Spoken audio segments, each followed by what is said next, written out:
mula sa Maribeles ay Maribeles pa rin, ha? Oo. Maribeles pa rin tayo, Kuya Das, ha?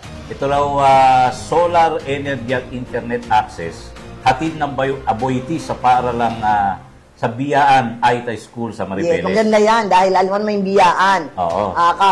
Karamihan dyan mga indigenous children. Nagpasalamat ang lokal na pamahalaan ng Maribeles sa pangunguna ni Mayor AJ Concepcion at sa Aboitiz Foundation at sa GN Power Maribeles at GN Power Dinginin para sa pagtulong na mahatiran ng solar energy at internet connection ang Biyaan Aita Integrated School.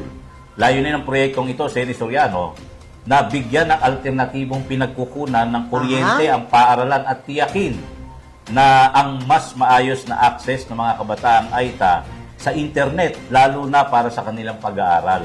Isang malaking hakbangin ito sa tungo sa pagkakapantay-pantay ng oportunidad sa edukasyon para sa mga katutubong yung indigenous community, katutubong komunidad.